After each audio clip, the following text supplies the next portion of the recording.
Success Insight shares the stories of the people with passion and drive who make things happen in the world. Here's your host, Howard Fox. Hello, everyone, and welcome to the Career Focus series on the Success Insight podcast. The Career Focus series supports individuals pursuing careers that tap into their skills and passions and introduces you to entrepreneurs and companies that are helping to make that dream a reality. Our guest today is the wonderful Elaine Williams. Elaine works with business owners who don't know where to start when it comes to making videos and storytelling. She works with them to bust through their visibility blocks so that they're free and confident on video and beyond. Elaine, it is so good to see you, and thank you for joining us on the Career Focus series on the Success Insight podcast. Well, thank you, Howard. I just love you. I think you're amazing. You're a fabulous coach and speaker, and I'm honored to be here. So I'm delighted to be here. Thanks for having me. Fantastic. And, you and I have known each other for a few years now. And Elaine's, for our listeners, Elaine's going to share more of her background, but it is such a pleasure because you are out there helping individuals become comfortable in front of the camera. And for our listeners, this video is on right now, and we're actually going to share this episode up on YouTube. And I will have to say, I have a great face for radio. I'm much more comfortable being behind the camera than in front of it. Elaine, on the other hand, is so used to being in front of the camera. And I thought for our clients in the career area, the coaching area, I coach a lot of them, and their interviews that they are undertaking, many of them are still the video-based interviews. And then I thought, who better than to join us on the Success Insight podcast, the Career Focus series, than Elaine. So once again, Elaine, so happy you're here today to join us. And what have you been up to? Wow. Well, there's so many things I want to speak to. So, I'm so grateful, Howard, that I was already doing Zoom. I was already online before COVID happened. So for me, it was a simple transition, but I know a lot of other people, it was wild and crazy. It has been a couple of crazy years, but I'm so grateful. I'm doing my Captivate the Crowd group program. I have accountability groups that run for short periods, and we may be changing that. And then I have some VIP. So I've just been doing a lot of coaching and speaking, but, I was just thinking, I always think, how can I serve? And, for a long time I pursued acting, and I still have some projects, but, one of the biggest challenges, I think, when people are going to an interview, which if you think about it, that's what an audition is, and that's what a date is. So how do you keep your power? Right? And body language, right? And so if you're leaning in, it can look like you're overeager. And as a comedian, I was always like trying to connect, right? But if you're leaning back too much, it can seem like you're arrogant, or you don't care, or you're not really engaged. I've actually done this with trial prep too. I've helped people prepare. So one of the best things you can do, and this is for podcasting too, is you want to try to be neutral. And, I'm like, go to my YouTube and you can see some things about what not to do from some of my earlier stuff. I did a really early interview. I'll never forget. I was nervous, and they had me on a stool, God forbid. And I swear to God, I looked like the Hunchback of Notre Dame, Howard. I was like, because I was so used to like comedy where you're like connecting with the audience and you're sort of hunched down sometimes. And so I'm on the stool on TV, and thank gosh they cut away, but I was horrified. And luckily I got a media coach. So, one of the best things is you really want to have your feet planted, and you want to be sitting up straight. And you may feel like you have a stick up here, but that's really, when you're media, when you're in a presentation, the more you can sit up and kind of, you don't want to be rounded, but you don't want to be leaning back. So it's like this neutral thing, and it's something you can practice. So I would say that is one of the most important things. Would you agree, Howard? I would. And as you were describing that, I was thinking about maybe a couple episodes ago, because we have pretty much been all audio. And my partner kind of wants it to stay that way. And I look at my YouTube numbers, and I get, maybe a couple of the teen numbers for each episode. I thought, I'm just going to put the video onto YouTube, because nobody, I don't really spend much time there. Most of my audience is elsewhere. And so I recorded this first episode, and I think I was standing, because I have a standing desk, Right. and I was like all over the place. My hands were moving, and I looked like a dummy. I don't know. And and I finally took my desk chair and I put it, literally, it's right in front of me now. It's like wedged to the keyboard, and my hands are literally holding on to it, so that I have that proverbial stick up while I'm standing, as opposed to having the hands all over the place. And so, to make a long story short, when you were describing that, I was thinking, yeah, I've been doing that a lot. That's Uh, a really great, that's another thing is, I'm trying to grab, you can, if you are nervous, you can like hold on to something, because there's something, this is for people listening, it's like an emery board, but you can get like a marker and put it, so it just helps you stay, your shoulders are going to help be open. I mean, these are subtle things, yeah. but they can make all the difference, because you want to come across as like assured and Mhm. confident. And, this is some basic things. You want to have the light coming towards your face. If you have glasses, you want to try to have the light higher up so that it's not bouncing right into the glasses. And, you want to think about your background. One of my favorite, during the beginning of the pandemic, this one woman was on a major, major TV, like the BBC, and she had something very embarrassing in her on her bookshelf, like virally embarrassing. And so, you just want to think, like, mine's a little, I've got my collage board, I've got some stuff. It's not super streamlined, but it's not too cluttered. I don't have, papers on my desk back there. So you just want to present like you're a professional human being. You want to have light coming towards you. And you don't want to have anything that's too crazy. You don't want to have big, like, neon polka dots. Less is more, Right, right? right. I love why when you went into this last point, is a lot of the interviews, a lot of the coaching that I'm doing is still all online. Right. I've got clients all over the country, and the company that I work with, they offer coaching to all of their associates, which is this wonderful benefit. And so many of them are looking for their next opportunity. And some of the conversations are, get good lighting. And because when they are being coached with me during one of our sessions, very poor lighting.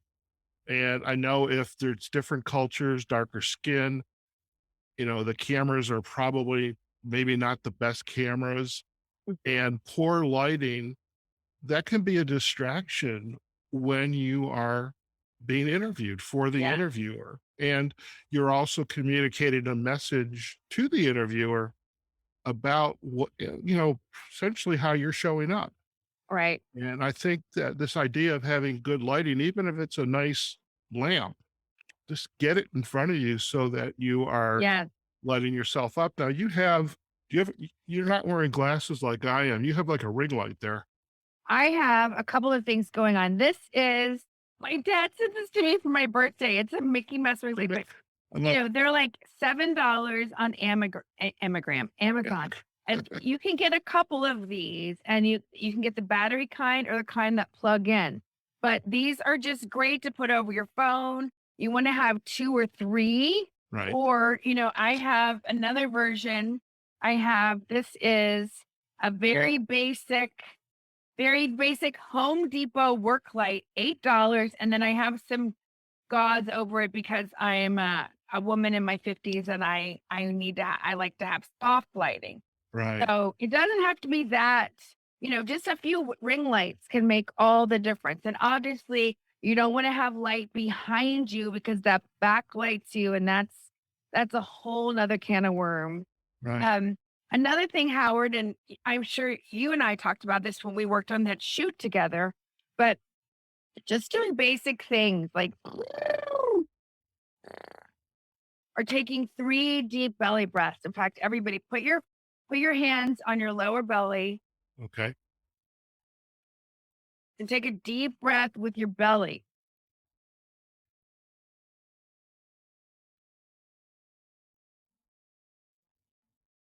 So that connects the vagus nerve, which is the biggest and most important nerve throughout our whole body. And that is going to help slow down your breathing, slow down your heart rate, slow down your thought.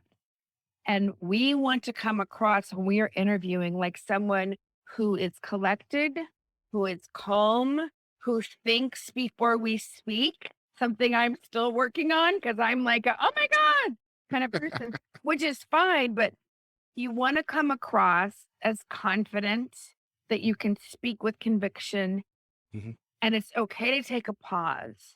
And to me, that's one of the best ways, Howard, to keep your power, right? Because it's easy to feel like, oh, please pick me. I need this job. I'm interviewing for this job. Oh, I hope you like me, right? Which is how I used to be when I started off doing comedy. Oh, I hope you think this is funny, which is not compelling, right? It's like, now I'm going to tell you this joke, and here is the punchline. Bam.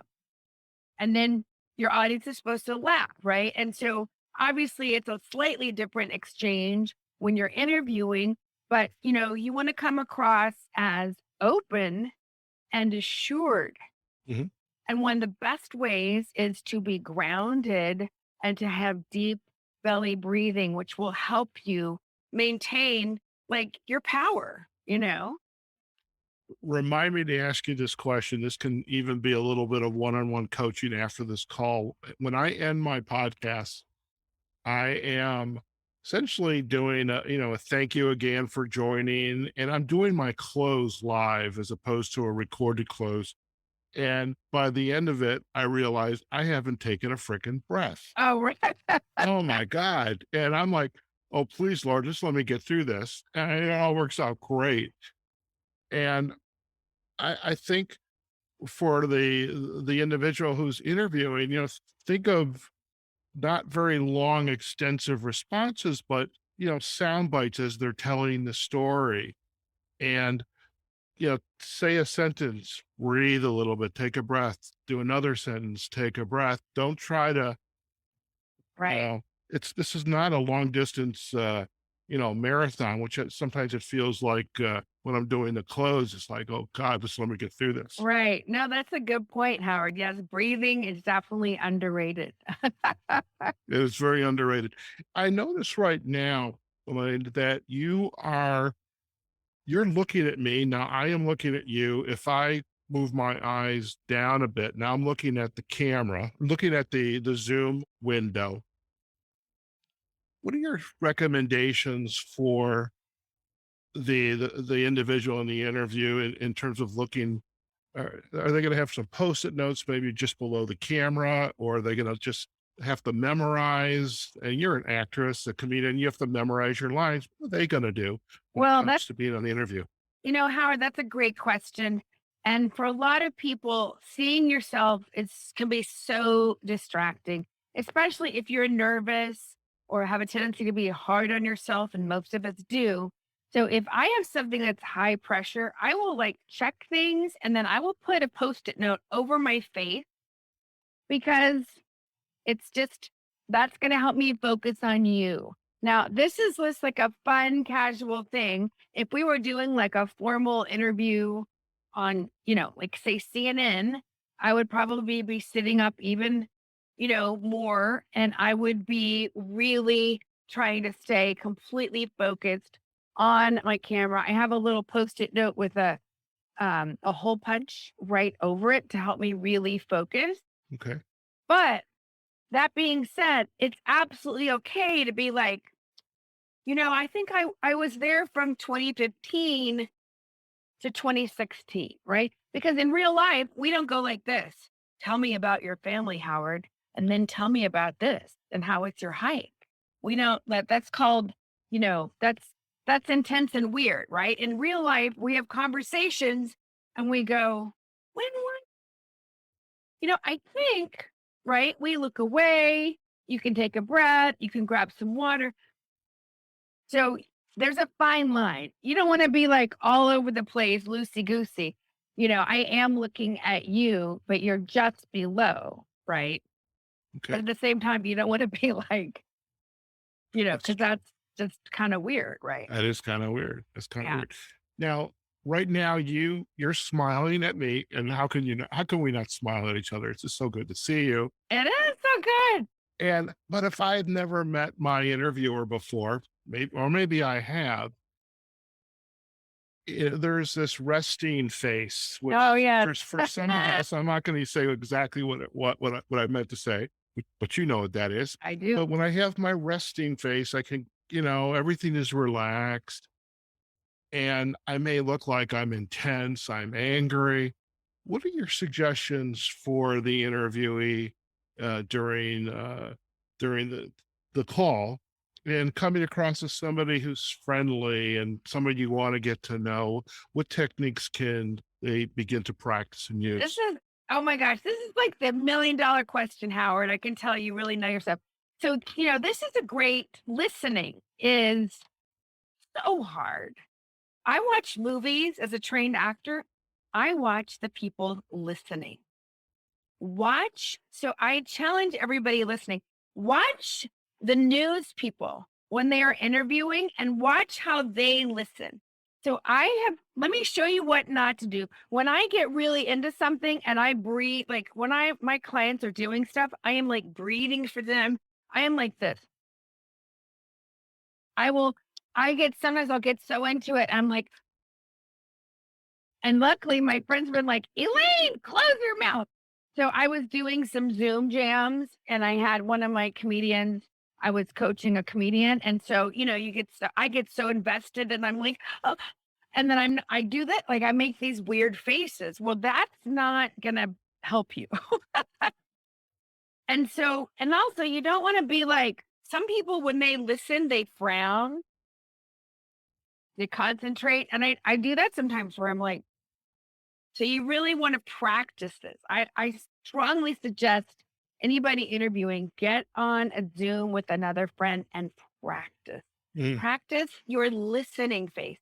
And ideally, I say this, I do a lot of live and sometimes it says that you're live, but are you really live? And so sometimes it's like, right, which is not good. So, practice like I might be going live. So I try to raise my eyebrows a little bit and have a slight smile because you just don't know who's watching. Not that you have to walk around because that's weird, right? But you can practice listening with like a slightly pleased, interested, pleasant, mhm. pleasant. Doesn't have to be forced, doesn't have to be fake. It may feel weird. That's why you want to practice, right?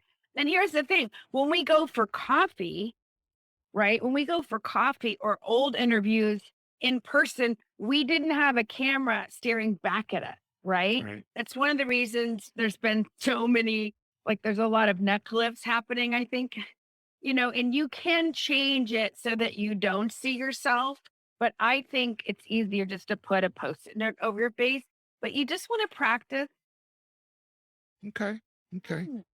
Now, as we are on together, I notice you have an outfit. It looks black, my favorite color. I have you know, in a prior life, I probably would have had a sport coat. I would have been dressing up for you, Elaine. Oh, But today I'm not. It's Vegas. It's getting warm already. I bet. What is I wouldn't say, maybe it is the etiquette, the preference, thinking about, the skin color, the tone of the skin. and the outfit so that it's also a part of the presentation? What do you recommend there? Well, it's funny because I have on it, and this is another thing you want to practice because believe it or not, this is gray, That's great. but it almost reads black Yeah. because of lighting. And this is a black sweater, and I had actually put on a scarf for some color, but then I felt like it was a little overwhelming and distracting. So I encourage again, get your video buddy, get your practice person, and try different things. I have a beautiful blue sweater that it's periwinkle in person, but it looks electric on the camera. So you just never know. Obviously, you want to stay away from any kind of crazy prints or crazy things. Less is more. It's better to make a statement with what you have to say than if you came on with, like some neon stuff or something. Right. Right. So, and things just read differently with lighting, with a camera. So, Okay. I was thinking about that as I was getting ready, to come on and meet you today. And I wonder if I should have worn a more neutral shirt and a sport coat. And, I have the COVID belly since all I do is sit. oh yeah. I do get out, but I did find a tailor. So I have my sport coat. All right. We're beginning to talk about me. We don't want to do that. We want to talk about our clients and our coachees. The aspect of your work now is very much into this topic of storytelling. And during our interviews, and there's the HR interview where you're perhaps going to have a match interview. Are you the right person? Do you have the right background, the skills, the expertise? Maybe a little bit of a behavioral interview. Why do you want to be in this role? When they get to the hiring managers, oftentimes that interview changes into very much what we would call a behavioral interview. Why should we hire you? What was it like when a project you work on failed that you were responsible for? How did you overcome that adversity and, pick yourself up, et cetera? How do you help clients or recommendations in addition to practice? Because I know that's going to be part of your answer. Help them learn to tell a story. Uh, I love the question, Howard. Thank you. I was so one of my clients just won her speech contest, and it's already like at the level 3. And I was just saying earlier on an interview that to me, a good story is like a big pot of soup. Like you put the stuff in and then you salt and pepper and put other things in and you stir it and then you put it back and let it simmer and then you bring it back up and you taste and you stir and so you want to be thinking of what is a story you tell and then what's a story under a story. I find so many people are like sitting on stories they have forgotten about. And so I love to pull, that's one of my specialties is pulling it out, right? But you want to tell something where you surprised yourself, right? Like every story needs to have some kind of movement or transformation, whether it's an aha, the lesson, the mistake, right? And so when you can share something, especially in an HR, in this kind of in a behavioral story, where you didn't know how it was going to go, but because of your tenacity or because of your willingness to get back up for the 5th time, and it's okay to be vulnerable. And obviously, you want it to be real. If it's too perfect, they're not going to buy it, right? And so I love telling stories. For me, I've always been interested in how people got out of the mud. You're on top of the mountain, woohoo, can't relate. I'll see you there, maybe, whatever. I'm always interested in how people overcome, how they the resilience part of it. That's the part that I just love, and I think a lot of people do. And at the end of the day, if you have 5 qualified people and they all are polite and educated and they have the background, at the end of the day, who do you want to be stuck in a room with? Right? Like, I wish hindsight's always 2020, Howard, but I was auditioning. So there would be one part. There'd be thousands of us auditioning and one part, right? So the thousands gets down narrowed down to 500, that gets down narrowed down to 300, that gets down to, the last 50. So let's say 50 amazing women who are all attractive and talented. And then that gets narrowed down and narrowed down and narrowed down. And then it's like at the end of the day, who do you want to work with? Who are you going to be okay? Long rehearsals. The truck breaks down. Like you want to be with somebody who is agreeable, pleasant, real, who's not going to be crazy. And I think there's similar things to portray in a job interview, right? Of like, and it's not about being perfect, but it's showing that you were able to be a leader, showing that you were able to take responsibility, showing that you were able to step up when maybe somebody else couldn't.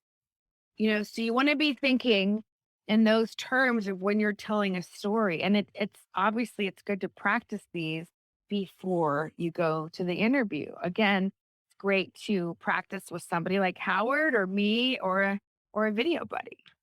I think the thread of practicing it is so important, and even in the behavioral interviews, and for some of my clients, it's a new concept, and they're so used to talking about the duties of the work. I do this, I do this, I do this. They're not used to telling a story of how they've had an accomplishment and this was the result, or this was the situation. Here is the objective we had to uh, up with a solution to, etc. And without practicing, answering those behavioral interview questions can come across as very robotic, formulaic. And so the practice that you're sharing about its importance, Elaine, is just so, it is really one of the key takeaways today is if you're going to an interview, a job interview, yes, it's virtual, you still have to practice. And I love work with a coach, work with a friend, somebody who will give you good feedback, not perhaps your mom or your dad, or, oh, you're the best, Elaine, or you're the best, Howard, but somebody who's going to give you some feedback and perhaps challenge you a little bit. So I love that. I love that. Yes. And I would just say, to me, this is where the rubber meets the road because especially if this is not your first rodeo, I think it's easy and I'm guilty of it of like being a little too cool for school. I'm a professional, like there's a part of me that's like, I don't need to work on this stuff. And I wing it. And, and I think we all have that sort of rebellious teenager in us. And the people who I respect and admire practice. I have helped a fellow coach prepare for a super big presentation. And this woman was already a good speaker, but she wanted to practice in front of other people. And it was great to see. And I remember that because I'm like, Elaine, if this person wants to practice, then you can too, honey. Because there's something about it. It's, as a comedian, you're like, well, that joke was really funny in front of my cat or, in the closet this morning. There's something about speaking in front of another human being that's just different than you practicing by yourself. And so, it's that, are you willing to be a little uncomfortable? Are you willing to go, okay, I'm trying to be too cool for school. Let me practice. That's what sets apart, the women from the girls and the men from the boys. I love it. I love it.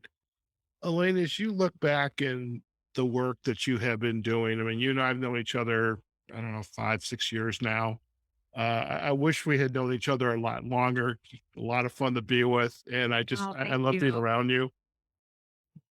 In your career today, say the last 5, 6 years, as you've been building up your business as beyond the acting and the being a comedian, but as an entrepreneur, a business owner, what have been some of the aha moments for you as you look back and the changes that you have gone through? Uh, well, how long do you have, Howard? No, just kidding. So many, I've made a lot of mistakes. And I just want to say that because I feel like we have a lot of people that are like the success and, and that's all great. But if I, to me, being able to be with other people that you can say, oh my God, I did this again. And they're not going to judge you, but they're going to support you and help you get back on the road. I think that that is so important. And, it is not a straight line. It is a squiggly, and I think there's a human nature thing of like wanting that magic pill. Oh, Right. this is gonna be the mastermind that's gonna do it for me. This is gonna be the guy. This is gonna be the teacher. And and it's in my experience, it's a million tiny steps, a million tiny steps. And I think, the biggest thing relating to this conversation, because I've had ahas about speaking and comedy. But, I'm a trained coach. I studied with Debbie Ford, master spiritual divorce and essentials. I've done EFT, EMDR, you name it, healing stuff, 12 step, so many different modalities. And I was still in this whole like, well, maybe I should coach productivity. Maybe I should, I, even though I've been a performer, Howard, since I was in the second grade, did my first commercial in the second grade, did my first professional musical in the fourth grade, did my first movie when I was 15. I have been working professionally, but it was right here. It was right here. And I kept thinking, well, I should be doing la la la. And looking back, I was so close. I couldn't see it because I lived it and I breathed it. And the whole idea of rehearsing and warming up and using my body. And, it was like I could have had a VA. And so I just, if you feel like you're like lost or, sometimes the thing that's right in front of us that is like the most natural thing for us, we have a tendency to discount because you're so trained in it or it's just so easy for you. And I remember one of our mentors would say, whatever comes easiest to you, that's what you should be charging the most for. And your brain goes, what? Right? But like, and so when I first started Captivate the Crown, Howard, I would be teaching my warm things. And I would think, I can't believe people are coming to but like I have been warming up my whole life, but not everybody else knows how to do it or what it is or why they should do it or whatever. And so, I think that was one of my biggest ahas of like what's common to you is not common to everybody else. And we are swimming in our own genius because it's not just that I know how to warm up, but I have a way of speaking and helping people feel safe. And I have a way of like inspiring people with my energy. And I have a way of inviting people in. Like there's certain things that I think are kind of magic that I do. And it's so easy to discount it because it's just what I do. Right. And so, I invite anybody listening. It's okay if you don't know yet. It's a process. But sometimes the stuff closest to us is absolutely your genius. Right. It's your gold, and part of the journey is owning that value, right? So I would say that that has been a very slow, I want the do do do do. I want the big, but for me, sometimes it's like a million tiny steps, or like almost like a big iceberg that's thawing, and then there's this like piece of gold right in the middle of it. That's how sometimes transformation has been for me, my journey. It's been like this slow thought. Right.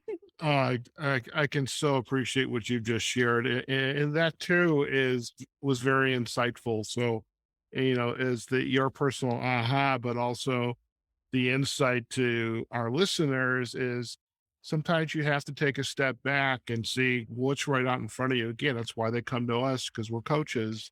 Right. Sometimes we just don't see it. Again, our best friends, our parents, our siblings, significant others, they want nothing but, hopefully, want nothing but the best for us. And sometimes that does not help us see what's right in front of us. And so that's why we have coaches. And so Yeah. I love that. Elaine, before we head out, if our listeners would like to learn more about you and your work, where are the best places for them to go? Thanks, Howard. Well, I know you're going to put a lot of stuff in like the show notes or backlinks. So I am on Instagram and Facebook and YouTube and TikTok.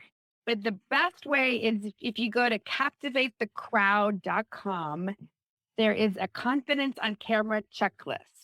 So if you grab that, that is a way for us to be connected. So captivatethecrowd.com, and there is a confidence on camera checklist. And that way, print it out, put it on your mirror, on your computer. It will help you before a big interview, before a hot date, before a podcast. It's just a simple checklist to help remind you to like breathe. And Howard, I wanted to give them two more hot tips, if I may. Sure. Please do. As a Please gift. do. So one of the other things is you want to feel grounded. So if you're standing, you can stand up. I want your feet to be hip width apart. So I'm holding my, not too wide, but not right next to each other. And then if you're sitting, I want you to sit on the edge of your chair, and I want you to feel like your feet are planted on your floor. And I want you to envision vine going through your body, through your legs, through your feet into the floor, and like you're being pulled down. That is called grounding. And it's being planted. And watch Broadway shows. They are like, whoa, they are planted. And that's where their breath and their power comes from. And that is a great way to help you be grounded and focused for the interview, for the date. And then the other great thing is before you go, I want you to make faces and go toy boat, toy boat, toy boat, red leather, yellow leather, red leather, yellow leather. You're going to feel silly, but this will wake your face up, wake your articulators up, so that by the time you get to introducing yourself, your face, your tongue is going to be like, whoa, let's do it. So those are my two biggest tips, but I would love to stay connected. I love you, Howard. Thanks so much for having me. This has really been fun. Thank you, Elaine. And we will most definitely provide the backlinks to Captivate the Crowd and also point them to the confidence on camera checklist, as well as the aha moment / insight and your final two tips about staying grounded and practicing. Maybe I should be doing red leather, yellow leather. Is that what it was? Red leather, yellow, Yes, red leather, yellow leather. yellow leather. It's tricky. And toy boat. Toy boat. Toy boat. Okay. I'm not even going to attempt to repeat that when I close this episode, but I'll work on that one. Okay. And it's been an absolute pleasure. Thank you again. Again, we'll provide the backlinks to the website as well as to your social sites. And really just always wonderful to spend some quality time with you, and look forward to more conversations. Thank you, Howard. Thanks so much. Thank you. All right. Stay on the line. We're going to do a quick close, and then you and I can come back and have a final chat. All right, folks. We have just been chatting with the magnificent Elaine Williams. She is just a wonderful resource for anyone who is looking to really, in some ways, get out of their comfort zone, or get out of the patterns that are repeating, especially when they're having to get in front of the camera, whether it's a presentation or in the case of for the Career Focus series, you're preparing for a job interview. And We talked about many topics here today, and just everything from standing to lighting to the belly breath, smiling, listening, and the techniques for getting grounded, whether you're standing, whether you're sitting, and the toy boat, red leather, yellow leather. See, I did it. I can't believe it. And just wonderful insights, and that anyone, again, whether you are going out and going about your business, selling, presenting, or you're preparing for that all important job interview, really some great insights from Elaine. And it was just fantastic to hear some of her stories about how you go about paying attention to what matters and getting prepared. And above all, practice with somebody, and practice, and then practice some more, so that you are prepared for whatever this event in your life is going to be.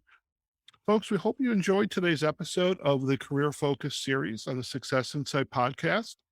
In addition to the links we're going to provide back to Elaine and captivatethecrowd.com. And again, you can also pick up her camera confidence checklist, but you can also visit us on successinsightpodcast.com. You can find us on LinkedIn. You can find us on Facebook on successinsightpodcast.com, as well as on all of the podcasting platforms: Apple Podcasts, Google Podcast, Amazon Music, Spotify, Pandora, iHeartRadio, even Audible. And wherever you decide to consume these episodes, we hope you'll let us know what you thought about today's episode with Elaine, and like it, comment, share it. And we just definitely want to hear from you for that. Okay, folks, wherever you are, whatever you're doing, go out there, have a phenomenal day. And we will see you on a future episode of the Career Focus series on the Success Insight podcast. Take care now. Success Insight is a production of Fox Coaching and First Story Strategies. Find us online, successinsightpodcast.com.